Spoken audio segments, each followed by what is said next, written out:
folks on our team.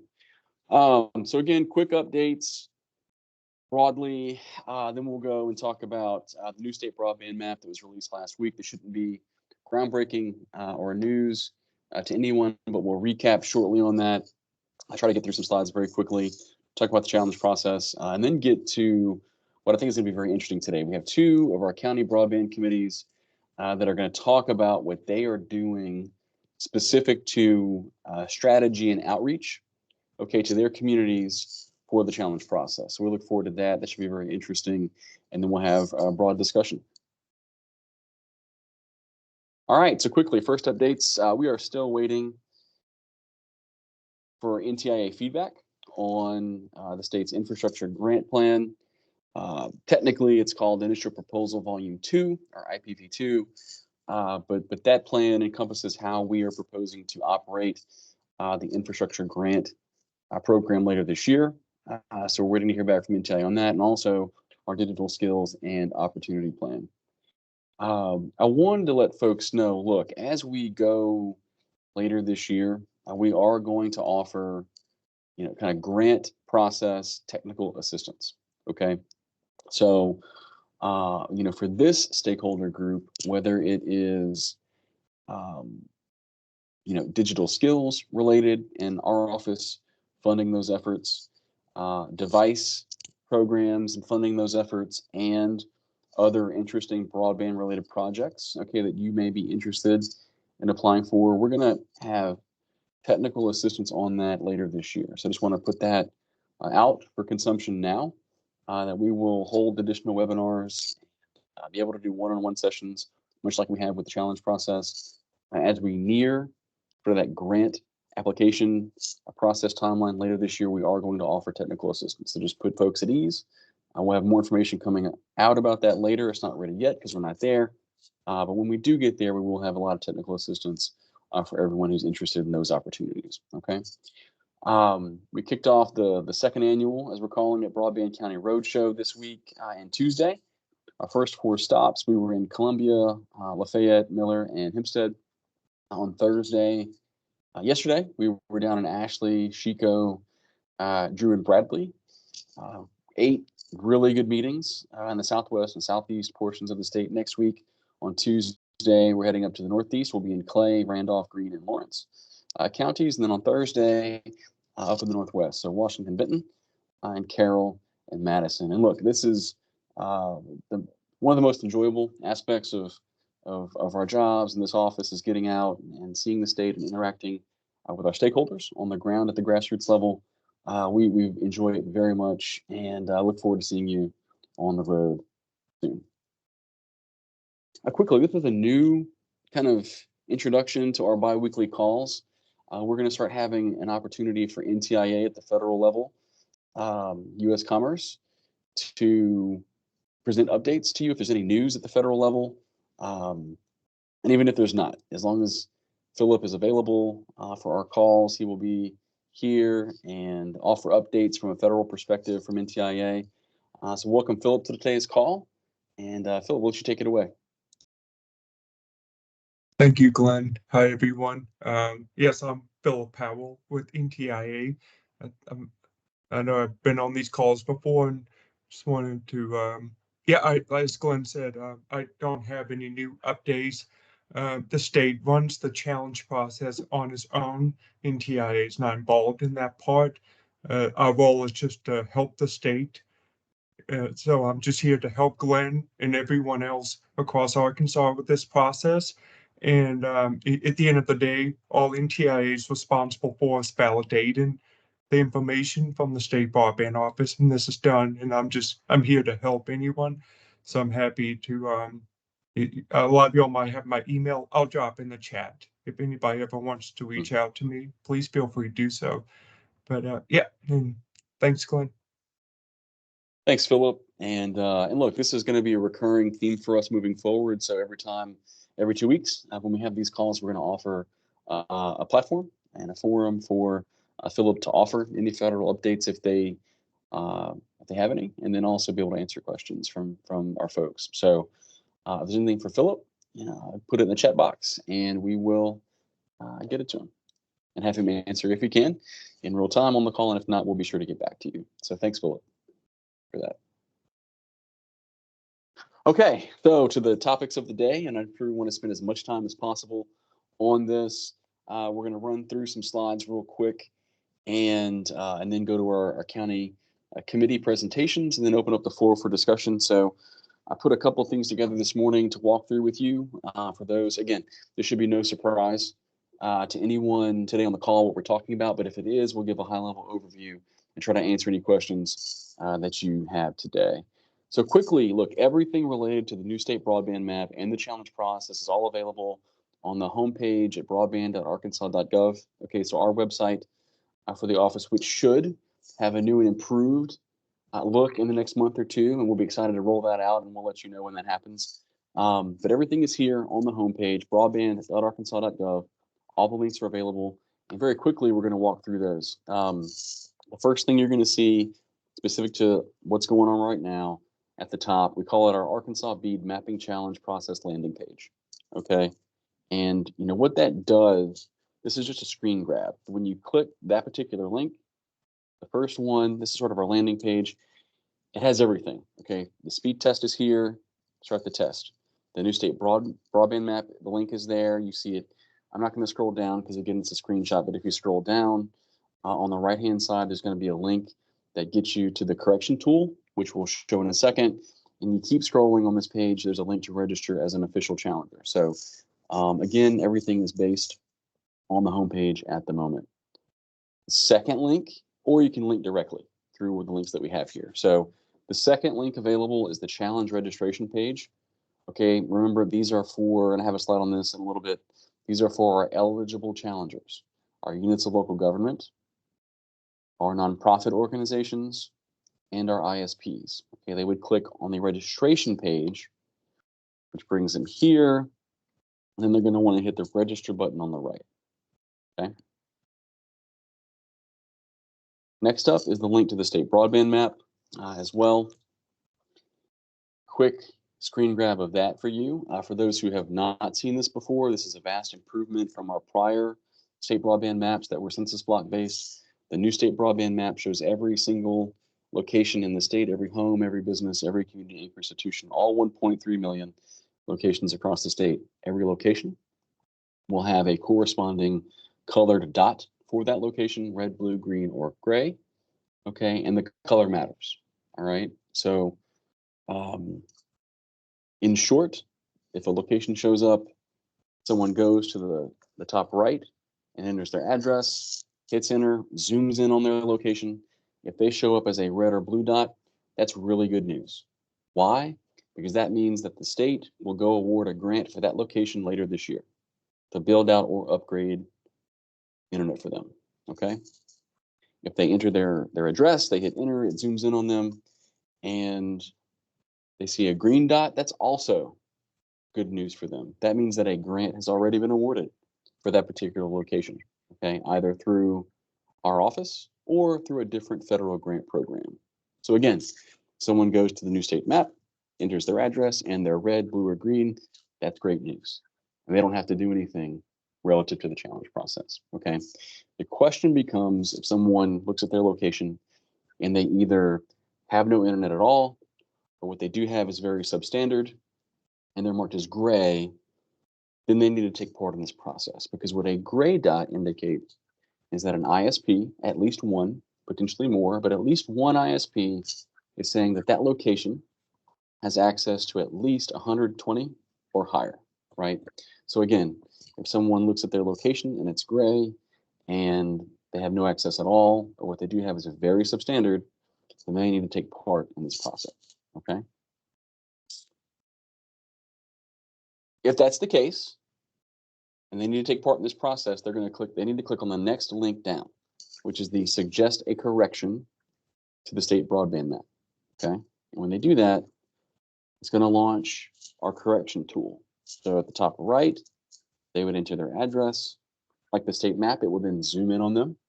And if we have time, we can play with it a little bit. If we have time at the end, it'll zoom in on their location. Then they would click next at the bottom and go through the process. And it walks them through very very easy to understand process, depending upon what they're trying to challenge, okay? Next, we have the speed test link that's available for folks. Click that, brings you to the speed test application. We have some good stats that we'll talk about in a little bit. We've gotten a lot of speed tests in just a couple of days. And so this thing's taking off and it's a good thing. So please keep spreading the word. You're doing a great job. And we look forward to getting more speed tests in this process. And lastly, there is a user resource guide. Okay, so the last link, you click there, it will launch a very comprehensive 47-page resource guide. Depending upon what someone needs, they don't have to read all 47 pages. Okay, there's a table of contents available. Depending on what you need to do and what you're trying to do, it may be 2 or 3 pages, maybe 5 or 6, depending upon what you're trying to accomplish, but it's all there for you in the user guide. Quickly, we'll run through this just in case anyone has not seen this before. What is the mapping challenge process? For the first time in Arkansas's history, this is an opportunity to challenge the state broadband map for inaccuracies in advance of the state going and awarding infrastructure grants. Okay, so it's a big deal. We've tried to let as many people know as possible about this process, and we continue to work with you to help spread the word. Broadly, very quickly, there are 4 kind of broad categories of challenges that can occur. A couple of them are going to be very ISP heavy. Okay, the one that you're probably going to interact the most with and try to get as much word out is number 3, this provider service level. As you can see, one of the options here is speed. Okay, so think very speed test heavy. This is going to be something that at a local level through the committees and getting the word out to your local folks is going to be the most important. That's going to be what you're going to have to deal with probably mostly.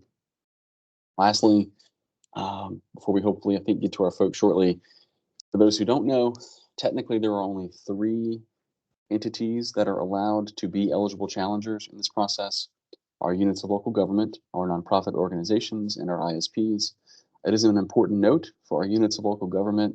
Our team has defined units of local government at the state level as a state representative or state senator. At the county level, the judge and or JPs. At the city level, or the municipal level, I guess rather, the mayor and city council members, and then also elected school board members as well. Okay, can all function as units of local government. We would encourage each county. We're going to do some analysis later today to find out which counties have no one registered as of the end of the day, and we're going to start reaching out. But we've encouraged our counties to try to get multiple eligible challengers. Okay, we want to see 3 or 4 at least in each county if we can. That's the goal. All right, so we're going to try to work with you to make that happen. Quickly, it's a month-long process to get this thing done for you guys on this call, our stakeholders, not particularly our ISPs, but everyone else. The key is right now. Okay, we have a 30-day period that started on Wednesday. This thing is kicked off, started Wednesday. We have through April 18th to get our challenges in, so it's go time. Okay, it is. I said this yesterday in one of the county meetings. It is Old Testament fire and brimstone. It is go time. Okay, so we need to, as much as possible, spread the word, push word. You should have received from us. If you didn't, let us know. You should have received social media flyer, 8.5 by 11 flyer, sample announcement text to put and press into your local newspaper. Again, utilize everything you can to get the word out. Civic clubs, Rotary, the church prayer chain, whatever you have to do to spread this as wide as far as possible, please do, because we have until April 18th, and that's it. Okay, on this phase of it, this is critically important. This kind of walks through again the timeline, which you kind of just saw. Again, we started the challenge phase on Wednesday, it goes through April 18th, and that's the main focus for our non-ISP challengers. Quickly, as of this morning, 8 a.m., we've had 100 registrations so far, 45 ISPs. We've had 15 nonprofits and 31 local governments register so far. Now, we have some, for instance, one ISP has 6 or 7 folks. There's been some local governments that have multiple folks.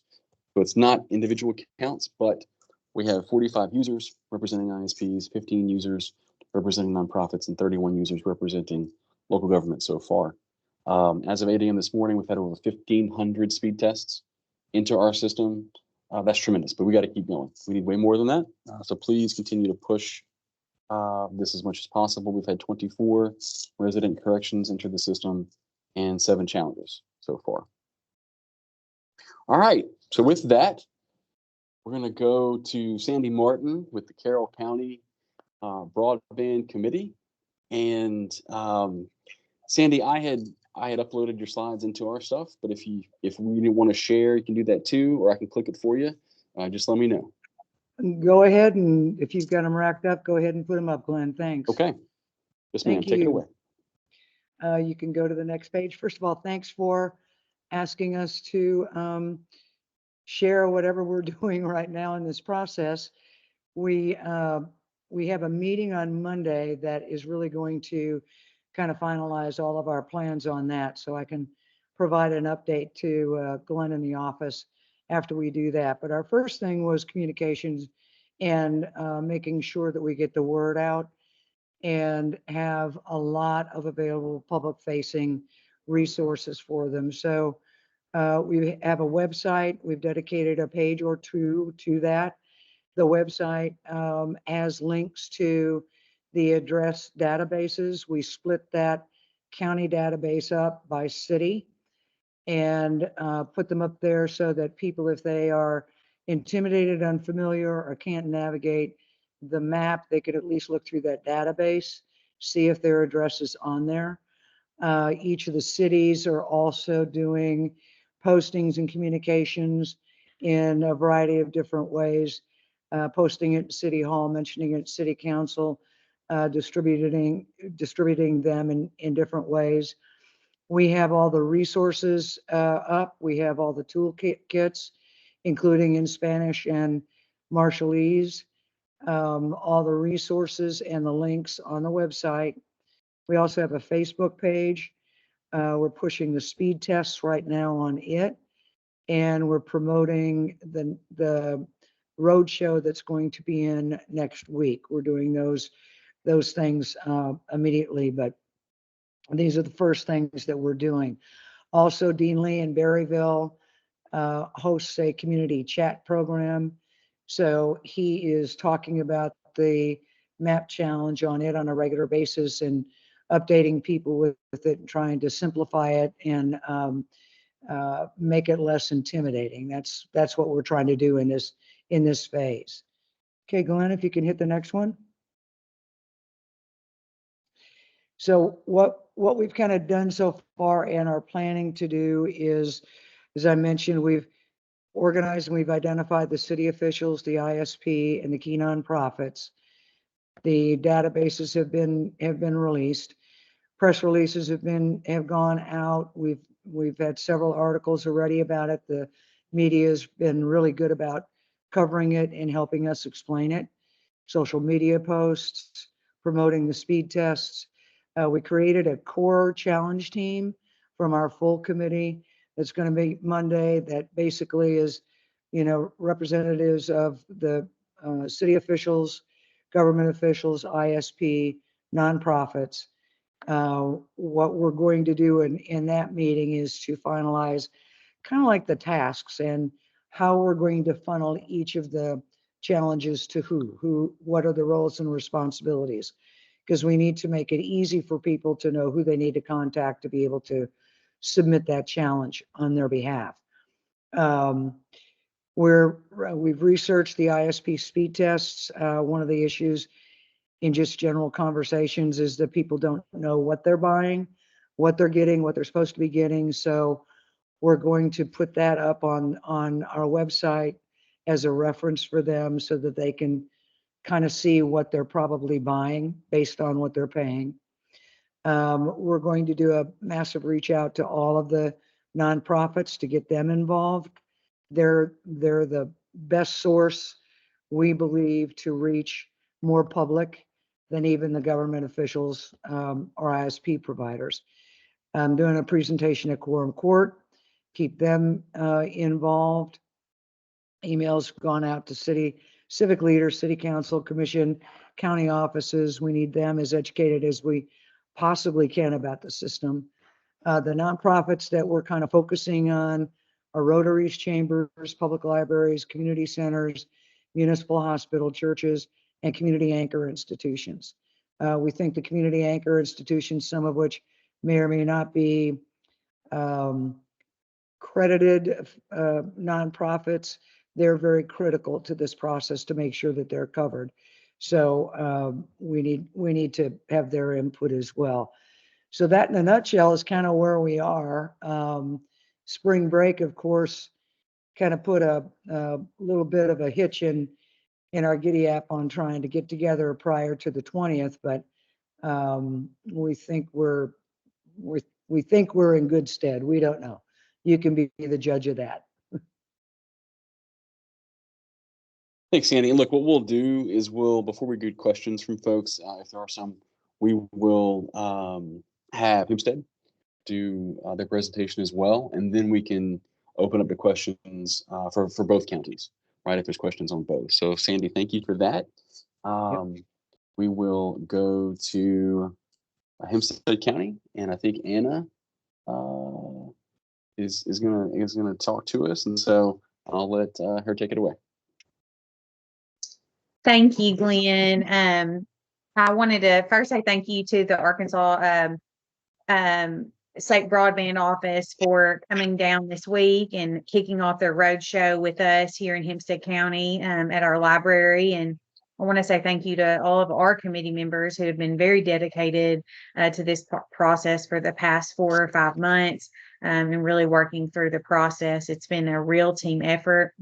And our office staff here in the Economic Development Office have dedicated a lot of their time to really thinking about how we can actually have an impact in our community. And so if you'll look on the slide here, this is a literal copy and paste from what the state's graphics look like. And we just really believe that there needed to be consistency in messaging because we cross county lines every day. And so every county needed to have some consistent messaging. So we added our logos, and then we really wanted to use some taglines with our graphics for social media, and as well as some of our mailers that we're doing. And I'll get into that in a little bit, but we wanted to keep the message clear and concise and not muddy about why you need to do the speed test. And so what we know is very valuable to people is streaming and gaming. And so broadband is not a term that the general public recognizes. And so we kind of translated that to high speed internet. And so we're using that term more commonly than we are broadband because we feel like that resonates more with our citizens. And so we also wanted to put an emphasis on the broadband website because we feel like the updates to the website are very user friendly, and we wanted people to go there for more information first before creating misinformation in the community. We know how that works in our community, so in all of our communities. So keeping things clear and concise with the graphics that were distributed by the State Broadband Office, and then adding our own spin and of course our own contact information. So we are doing a lot of the similar things that have been mentioned previously. I don't think that, any of you guys, it's just a copy and paste. You don't have to reinvent the wheel for your marketing plan. We just a little background about our county. We are a very rural county in Hempstead County. Hope is our county seat. And we have about 22,000 residents. 12,000 of those residents live in the rural county. And so it was very important to us that those people were the focus of our campaign from a marketing standpoint. So of course we've done the press releases, and then we will be doing an educational backpack campaign. And so we will utilize this graphic that you see here, but we will actually have the wording at the top of it. Can you game at home and can you stream on your devices at home? And so we are really tailoring it towards the students when it comes to wanting to make sure that they tell their parents, hey, we need to do this. And so those will go out in backpacks next week in all of our public and private schools in the community, specifically to our elementary school. And then we are doing email blasts through our community college and our high school with this exact copy and paste graphic. So all of our graphics look the same. I'll let in a moment, I'm going to have Brandy talk about our postcard campaign. A fun thing that someone else told us about, this is a copy and paste from another community, but they told us about an opportunity to do a giveaway, $100 gift certificate for the person who has the worst internet. And so everyone will post their speed tests in the comments on the Facebook post. And so we were going to launch that next week as well. And it will end at the end of the challenge process. And so we thought that was a really low cost way of getting some real traction for testing done in our community. Of course, we've done the civic and the church campaigns to all of our Lions, Kiwanis, Rotary clubs. And then we have also partnered with our Chamber of Commerce to do an email blast to their listserv of 500 folks.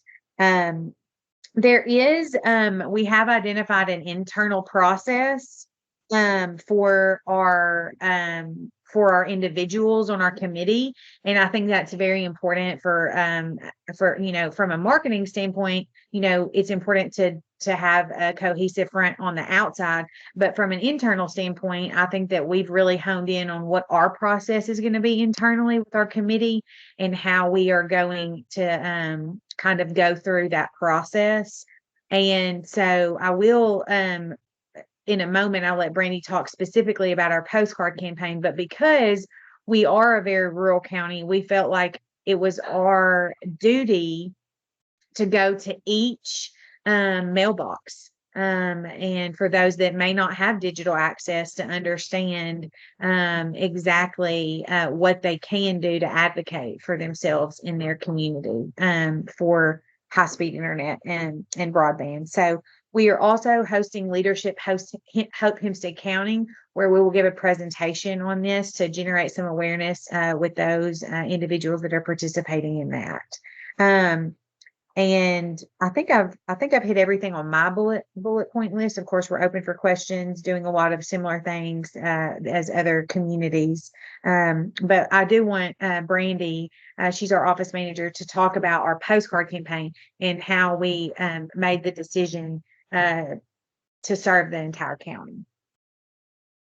So what we have done is we have reached out to our local post office to figure out how to get mailers out to everyone in Hempstead County that is in our area.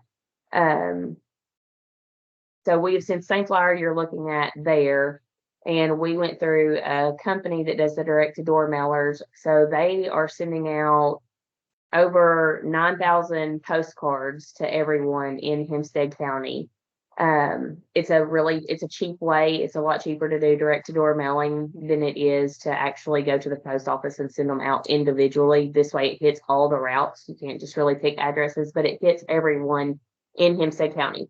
So we took that graphic, exactly what you're seeing there, and it's going to be on a postcard size, and it will go to every PO box, every mailbox in Hempstead County.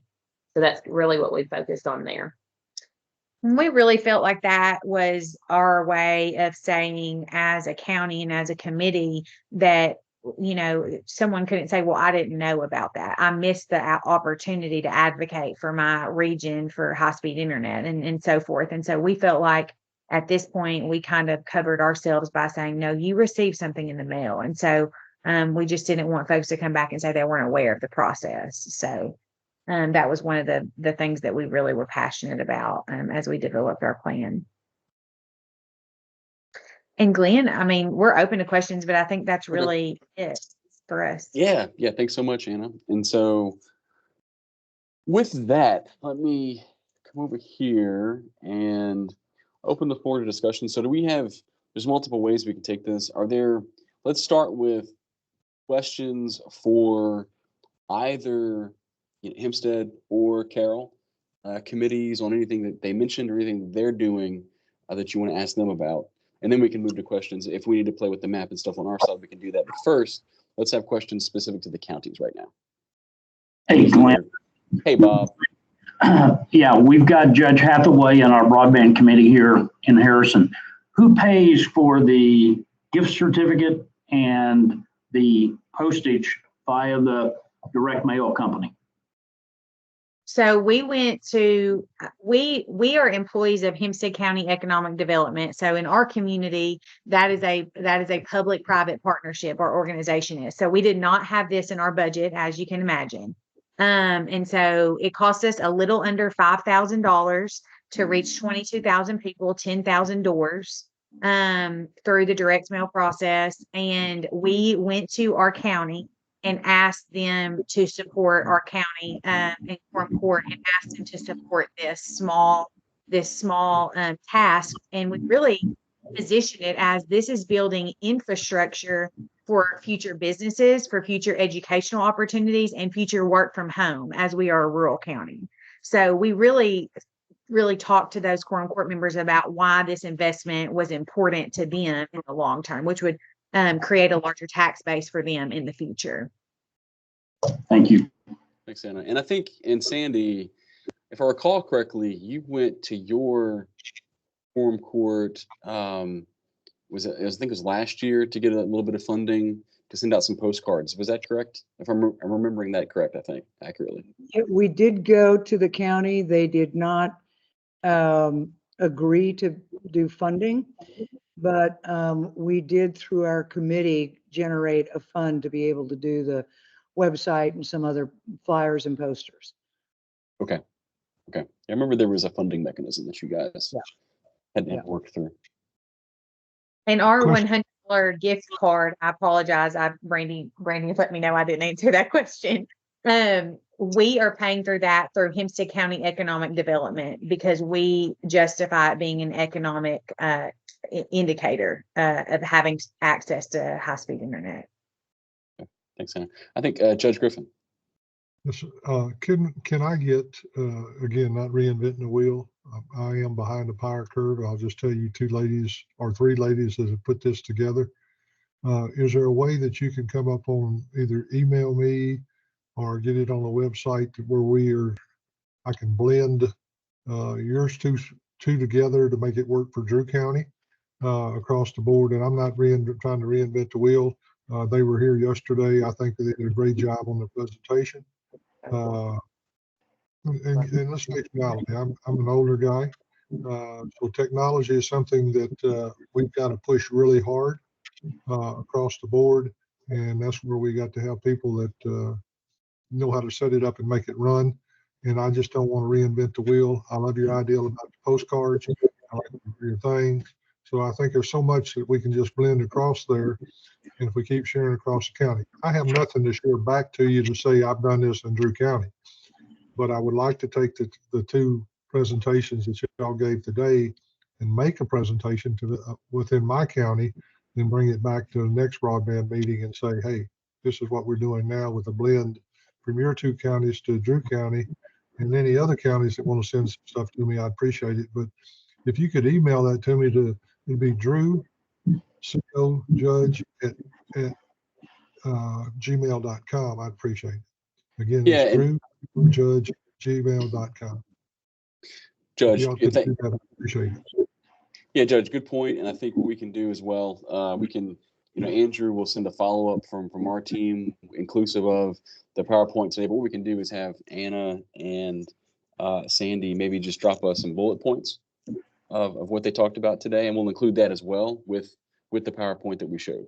That way you get the PowerPoint plus some bullet points from both counties, and we'll send that to everybody. That's great. I think y'all are way ahead of the power curve there, and I appreciate your input today. Thank you. Thanks, Judge.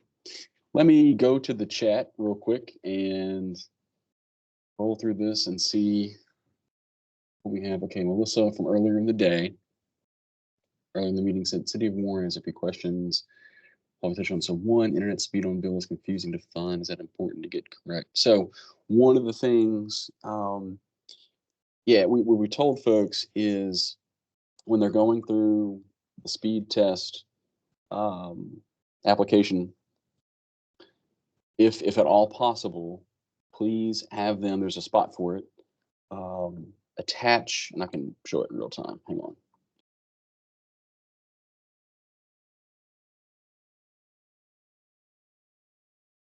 There, well, I got to click through all this. Anyway, you get to the end of the speed test. I don't want to burn time on it. At the end of the speed test, on the left-hand side, there's going to be, well, two things. One, at the end of it, there is a box for them to input their email address. Okay.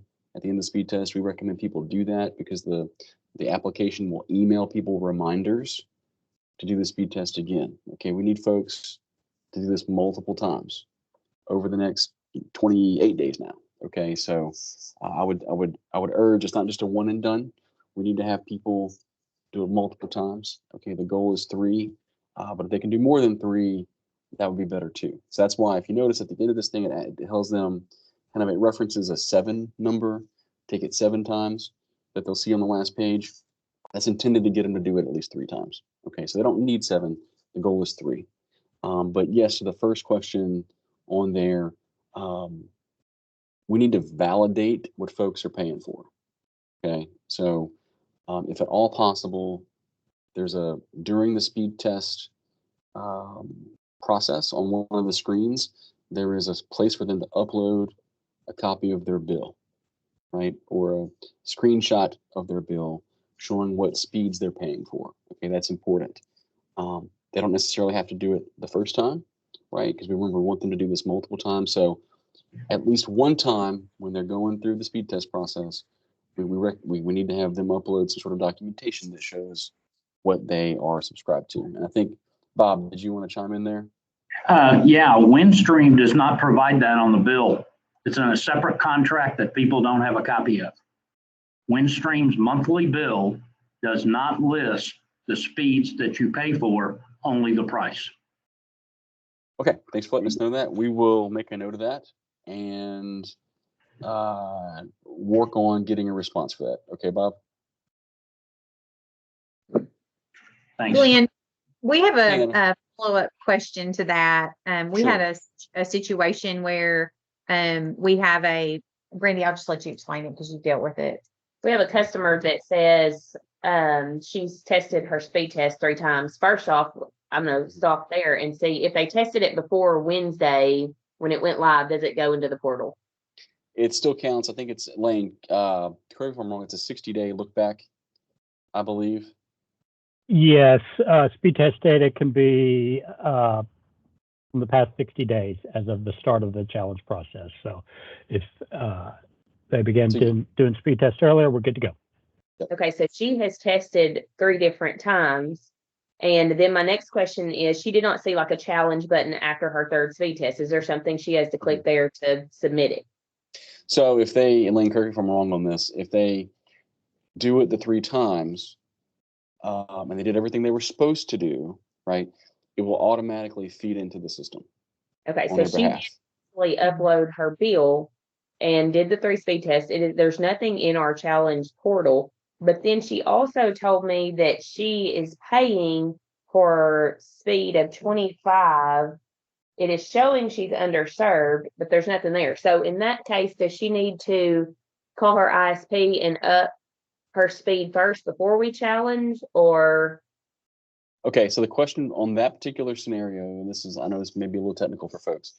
The question is, when she looks at the map, right? Mm-hmm. Is she marked as red, blue, or gray? Gray. Green? Okay, she's marked as gray, but she's only subscribed to 25.3 probably, or 25 something, right? Okay, so to be effective for this process, if we can get her to subscribe to 100 by 20 package, okay, confirm with the folks that that's active, and then run 3 more. Okay, and is there a reason she's not in our challenge portal? When what would the reason behind that be? Challenge. So that she's already done it 3 times? Yes, sir. Okay, and she's in the county. Did she do it on 3 different days? Yes, sir. 2 of them were before Wednesday when it went live. I can dig into the data and see. It could be that if she's only subscribing to 25, then that technically would not be an eligible challenge. Right. Yeah, should be She showing has us. to be she has to be subscribing to at least 100 and not receiving 100 for it to turn into an eligible challenge. Okay, so they have to be at 100 in order for us to be able to challenge it. That location, yes. Okay. All right. I think that answered all my questions. That's a great question. Elaine, you did a great job explaining that more succinctly than I normally do. That's a good job there. Let's see, Pam a little earlier said, can we take a quick minute to go over the registration form for the challenger groups? Yeah, sure. So let me go. And again, there's 2 ways to do it, right? This first link gets you everything that's here. Or, so you can do it one of 2 ways. You either click on sort of our landing page and then scroll down to the bottom and click register now. Remember, this is for the units of local government, the nonprofits, and the ISPs. Or we also have a direct link on the homepage as well, right here, challenge registration page. Get you the same spot. On the right-hand side, an eligible challenger, register. Then you start walking through the process. Enter your name, website if you have it available, person's name, phone number, contact, etc. It walks you through it. If you need more than that, Pam, let me know. Maybe we can do some one-on-one after the call, but that's how you access it. Okay. Let's see. Scrolling down a little more. Hey. Bob, hang on 1 second, Bob, and we'll come back to you right after this one. Philip, just in case from earlier, put his email in the chat for everyone. ppowell@ntia.gov, but Philip's email is listed in the chat. Hey, Bob. Back to your previous point on authorized challengers, can the judge appoint people other than employees of the county to do this?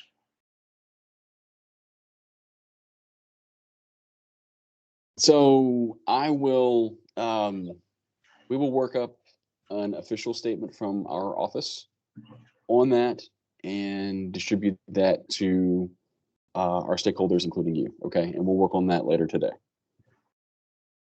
Does that mean Because- yes or no? Well, I want to make sure we use the proper language, Okay, verbiage. Okay, Thanks. to cover all of our bases, and we'll have that out later today for you. Okay. thank you. All right. Let's see. So Michael, when in Louisville on Tuesday, you pulled up a list of locations for just Lafayette County. How do you do that? Let me go look real quick. I don't think we have the zones on regular maps for folks. No, but quickly, well, for those who haven't done it, here's the map. Just for ease of visual, I always hide the panel. Okay. Asking about Lafayette County.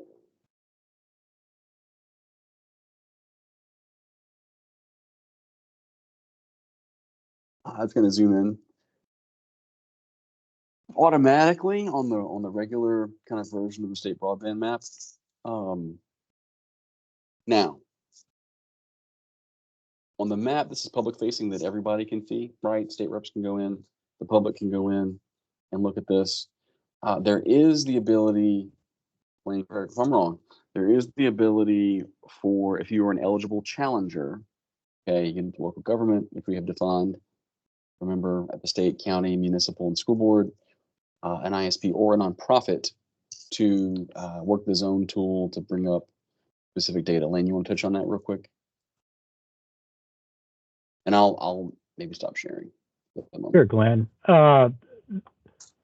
If you're an eligible challenger, here I need to refresh my page and then I'm going to share, then you can pull just your county data. And I'll show you how to do that. It's I don't want to overwhelm you with features and functionality, but this is kind of a specialized request. But I do want to show how it's possible to just look at the data for your county. A moment to share. Sure. Now, I'm going to tell you, I am sharing our testing and development map, because if I share the live one, since I'm a super user, I've got some data on there that that is not ready to be shared yet. So it might be a little glitchy. But if you are an eligible challenger, you would go here into the challenge portal. Click on zones here on the left. And you'll see 77 zones there. It's 75 counties, plus the state as a whole is a zone. And then I've got a test zone in there I built just playing around. So all the counties are listed alphabetically, and you could make it show all of them. And I'm going to pick a county at random. I'll select Drew County. And what you're going to see here on the left is it's adding up all the data for your county.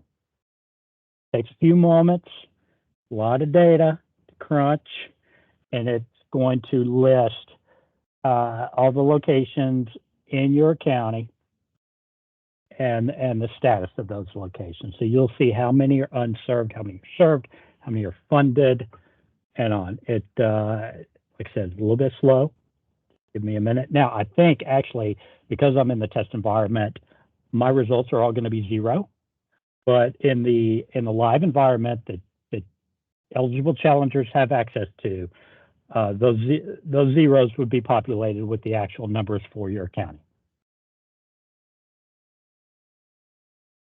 Does that answer your question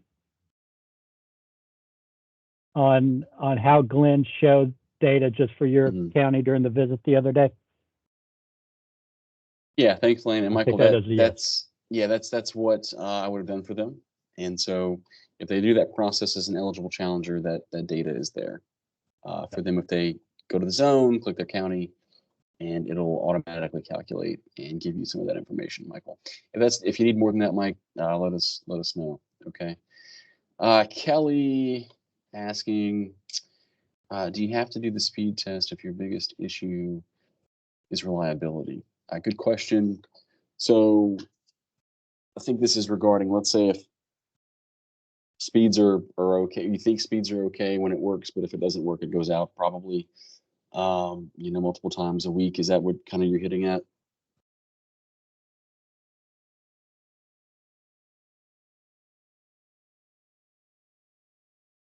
Okay, let me go back to share. And over here, and Lane, if you think, Lane or Julie, you think that I'm leading them astray, let me know. Again, suggesting correction. Kelly, do you want to give me an address real quick?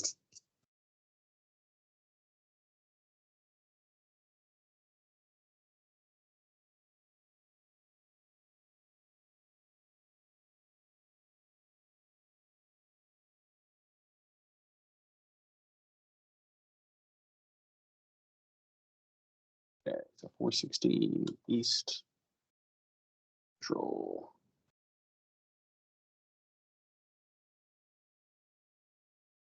416 East Central Street.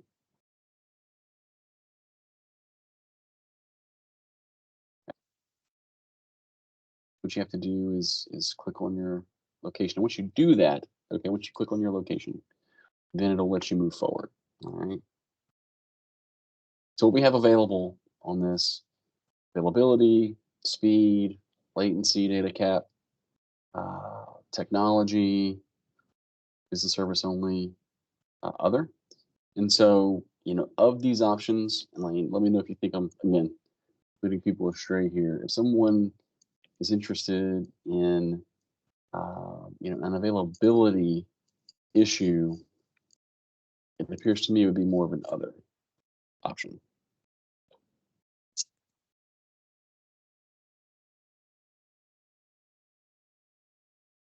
When we do that, okay, name, email, it's going to give you only the options that would be available to your location. Okay, so you would have to be challenging in this particular, well, suggesting a correction to either Vive or Aircast. Okay, pretend technology, right? Let's see if it'll let me move forward. No.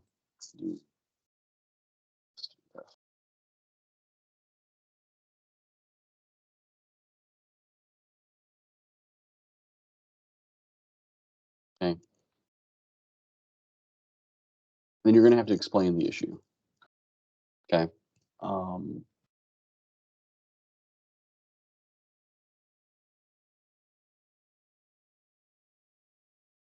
And then you would obviously certify that you were telling the truth, the best of your knowledge, and then submit. I'm not going to submit because I don't want to put through a test. But that's sort of the process for that. Again, I think if it's because availability, right, is going to be whether or not it's there. Period. Okay. Speed, obviously, a speed issue. Although, if it's a moment of not being very reliable at that moment, then perfect time to do the speed test, right? If it's happening that often, the speed test to me is a very concrete option for those folks. If it happens as much as potentially being reported there, okay. Latency, it's more of a difficult technical issue to explain for folks. Data cat, tech, or business only. So for me, specifically, reliability central argument would be when that's occurring, get your speed test if it happens as much as people say, or utilizing the other option. All right. Let's go. Let's see. If on the suggest correction map their internet provider doesn't show up, should they pick a random provider? No. So you should not pick random providers, right? Your suggested correction should be specific to the provider that you do have. Unless, for instance, if it's an availability challenge, right? So if someone is, and if an ISP is reporting that they serve a particular location with 120 or higher, but they're not actually there, okay, that would be an availability challenge. If someone, hypothetically, if I'm walking through the process, if someone is wanting to challenge a provider that's not listed for their location, that would mean that particular provider is not providing 120 or higher, right? So in that particular case, you wouldn't be able to challenge that ISP because they're not offering you at least 120 or higher, which is our speed threshold for high-speed internet. Okay, and if we need to, Melissa, if we need to kind of walk through that additionally, email us, let us know, and we can do a one-on-one call if you need more information there. Okay, because I know this can get a little technical. Monica's asking, how does a challenger get access to the county zones? As Lane said a second ago, should be available to you. So when you log in as an eligible challenger, you're going to have the opportunity to click zones at the top and scroll down and find the county, and then click it, and it'll do its calculation for you. Close to time. That's all that's in the chat box at the moment. Let's see. Carla, when there is a conflict between the address and the lat long, which takes precedence? Carla, do you want to come off mute real quick and explain that a little further? Sure. And just quick, and yes, and quickly for those that need to leave at 11, that's fine. This will be, for recorded, and we'll post it all, but our team will hang out and continue to talk through issues as long as folks need. I have time. So go ahead, Carla. Okay, I found on the University of Arkansas Fayetteville campus, Yoakum Hall is listed at the incorrect address, but it has the correct latitude and longitude. So if you look up the Latin long on Google Maps, it's correct, but the address is wrong.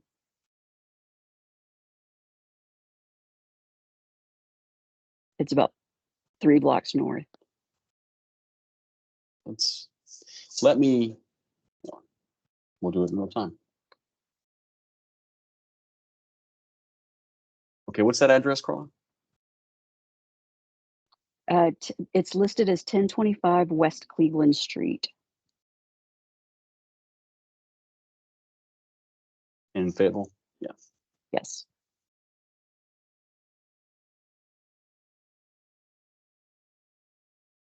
Which that's not a challenge location, but I put the latitude and longitude in the chat. If you look that up, it's correct. Okay.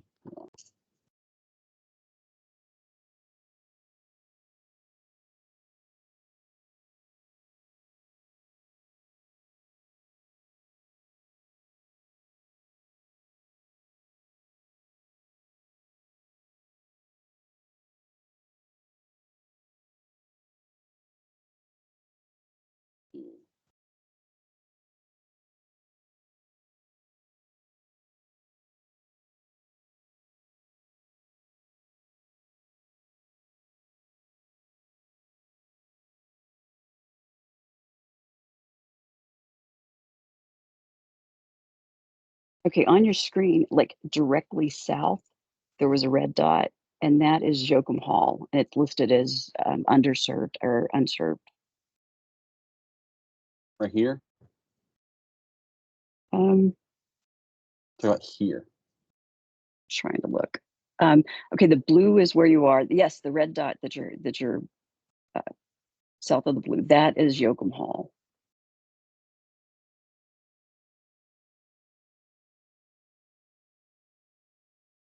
Ah, interesting.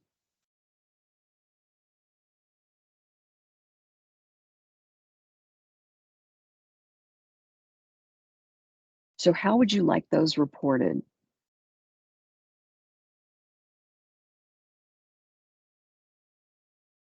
And the concern here is that, well, frankly, it's interesting to me that there would be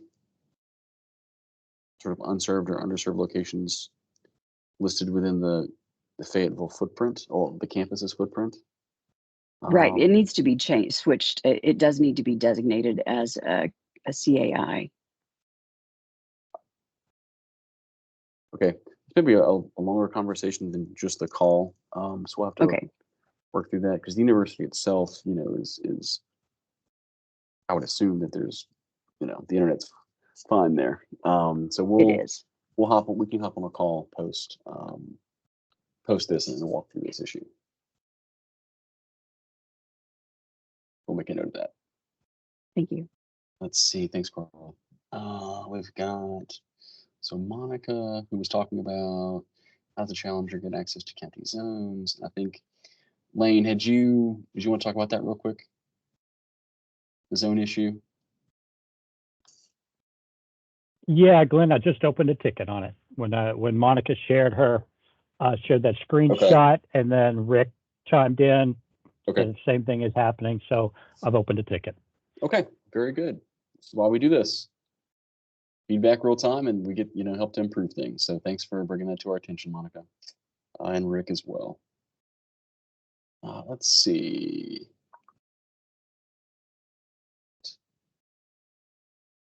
All right, that's all we have in the chat box at the moment. Hey, Glenn. Hey, Bob. At our last call, ABLN call 2 weeks ago, someone had asked about consistency in getting the steps and the process out to the 8,000 residents in each county, like Boone County. And as Tyler and I recall, you had indicated that you're going to provide a how-to checklist that we can incorporate and provide to all the residents. Otherwise, every county is going to tell them to do it differently. Can we expect that how-to checklist? Mm-hmm.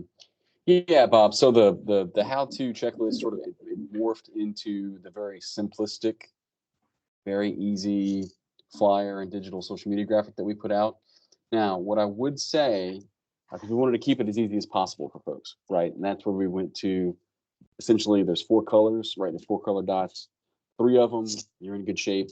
1 of them, there's an issue you need to look at if you disagree with it. So we try to make it as simple as possible through our digital flyers that we sent out. But I will say, if we go to the resource guide real quick, and we can bundle this as a separate PDF, we go down to, I want to say it's here. Yeah, 44, 45, 46. Yeah, basically these 3 pages, 44, 45, and 46 of the resource guide is screenshotted and easy directions on using the correction tool. So we can work to basically cut out 44, 45, 46, put a cover page on it and send it out for you. And if it could be a single page, remember, this is going to go to residents who may not be, up to speed computer literate. So if it can be condensed into a single page and with a checkbox and let them, here's what I'm doing the 10 steps and I check it off. That's going to help the uneducated or undereducated. Okay, so we will make an attempt at combining our what we think is a relatively kind of simplistic explanation on our digital flyers that we sent out, plus this, and send you something else. Yeah, that'd be great. Thank you. You're welcome.